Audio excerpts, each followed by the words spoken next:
O Pavanato, a gente observa também que nessas eleições para a prefeitura houve uma queda brusca em partidos de esquerda, né, tanto para vereador quanto para prefeituras, e a gente repercute muito no canal que está acontecendo um movimento de declínio da cultura woke. Empresas se posicionando contra a agenda DEI, diversidade, equidade e inclusão.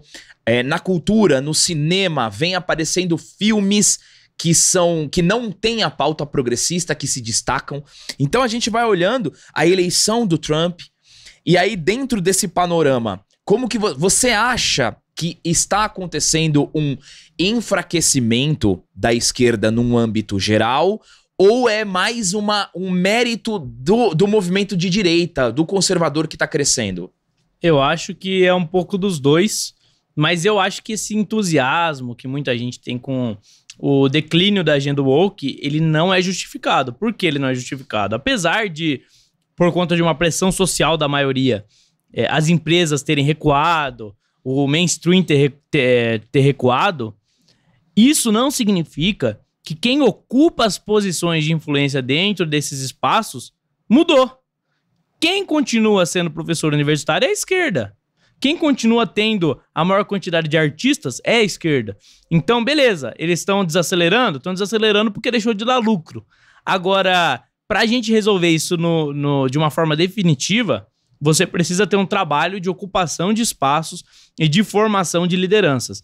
E isso é só com muito tempo de engajamento. Então, você precisa trabalhar formando professores, primeiramente, trabalhar conscientizando as pessoas de que nos espaços ali onde elas atuam, elas também podem influenciar. E aí, no médio e no longo prazo, depois de muito trabalho, depois de muito ocupar espaços, você começa a ter um resultado que é constante e não apenas provisório, que é o que a gente tem hoje. Hoje em dia é provisório.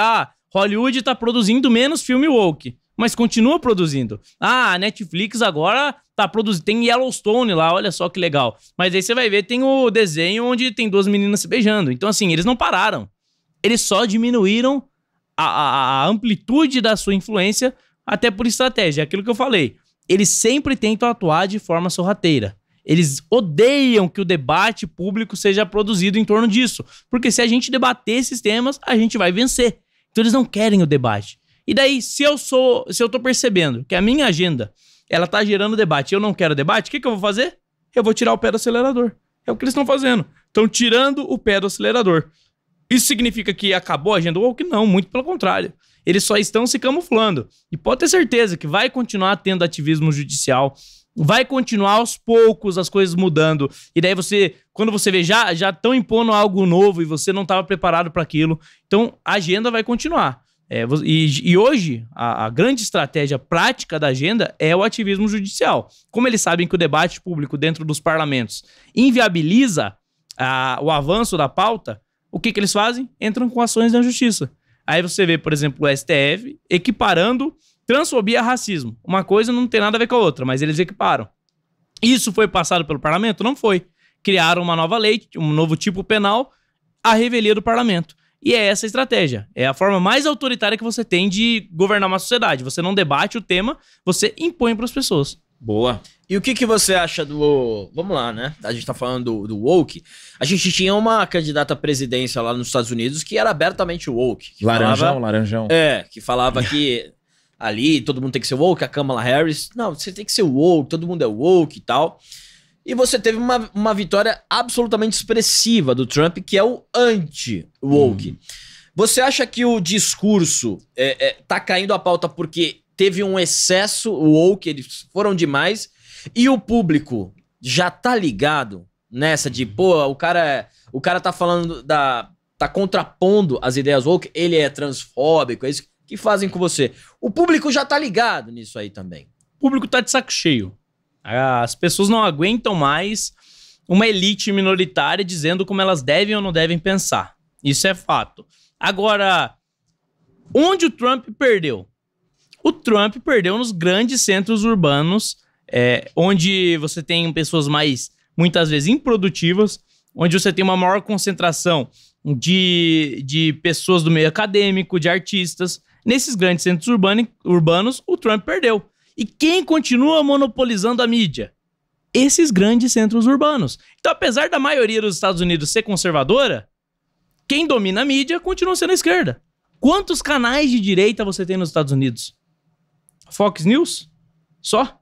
Redes sociais. Agora você teve uma guinada mais ou menos aí do Zuckerberg, mas um dono de uma rede social de direita é só o Elon Musk. Então, assim, quem continua ocupando? Ou seja, é o que eu tô querendo dizer. Você tem a maioria, mas você não tem o poder. Você tem um número de pessoas, mas você não tem poder de fato. Você não tem a capacidade de executar a sua agenda. Então, beleza, o Trump venceu, vai ser bom, porque ele tem maioria tanto na Câmara, quanto no Senado, quanto no Supremo Tribunal, no Supremo Tribunal Federal deles lá, na Suprema Corte.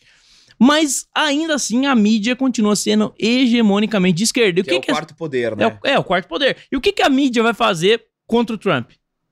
Vai destruir todas as políticas do Trump. Vão sempre tratar ele como radical, vão enfraquecer a imagem dele diante do público na tentativa de fazer com que os democratas recuperem o poder.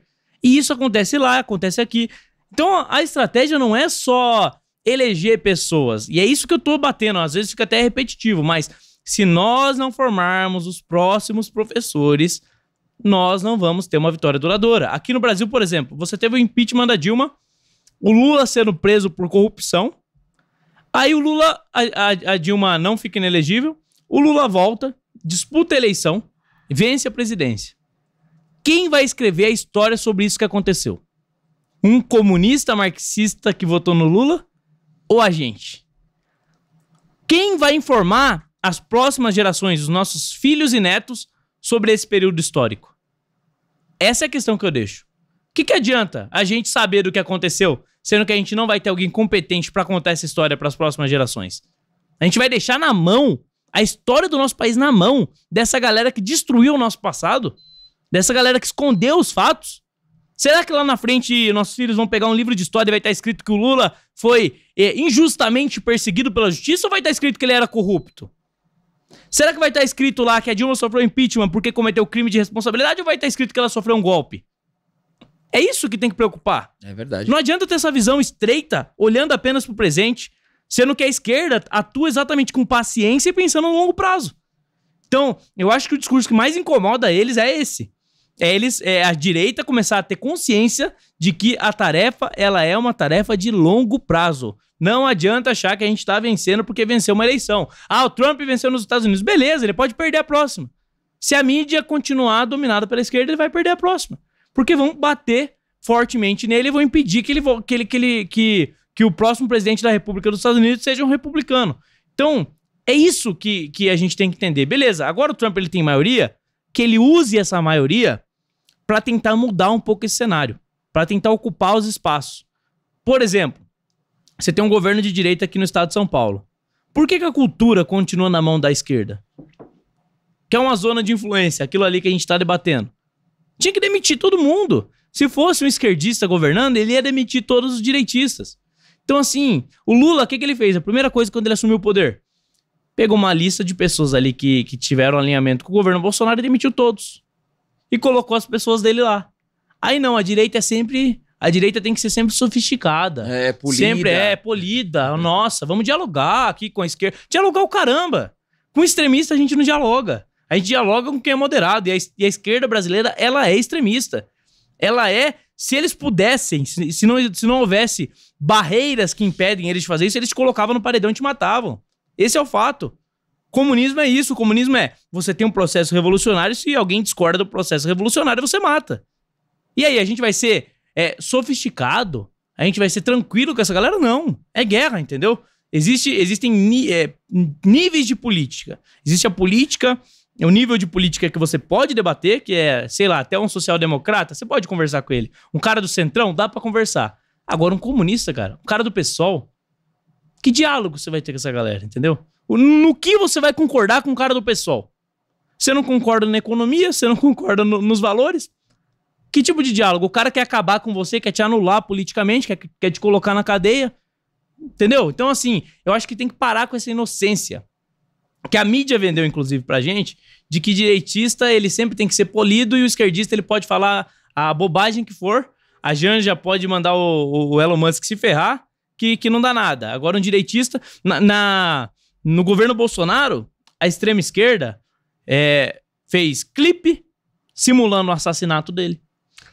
Fizeram um futebol, os woke, inclusive, então, drag queens, pessoas de esquerda, fizeram um futebol com um simulacro da cabeça do Bolsonaro decapitada. Eles chamaram Bolsonaro de fascista. Eles chamaram Bolsonaro de genocida. Rotularam a esquerda como radical. E nada disso foi tratado como discurso de ódio. Aí quando a maré vira, a direita sai do poder, você não pode criticar um ministro do Supremo, você não pode criticar o Lula, você não pode chamar o Flávio Dino de gordola, que nem o Monark chamou, que daí você tá cometendo um crime e tá praticando discurso de ódio. Então assim, discurso de ódio é o pretexto que eles usam pra perseguir a oposição. É isso aí. É o pretexto que eles usam. Aí, quando eu vou falar, quando nós estivermos no poder, a gente tem que ser tolerante? A gente tem que agir tranquilamente com essa galera? Não! Se eles estão em guerra contra a gente, nós temos que entender que não se faz paz sozinho. Não adianta eu não querer brigar se o outro quiser brigar. Se ele quer brigar, a gente tem que estar pronto pra briga, entendeu? Então eu acho que essa inocência é que a gente tem que superar. Entender que quando a direita voltar ao poder, e vai voltar, se Deus quiser, a gente tem que fazer uma limpa. Entender que não é uma luta de curto prazo, entender que se a gente deixar cobra pra se criar no quintal, essa cobra vai acabar picando a gente. Então, a gente tem que limpar o quintal do Brasil.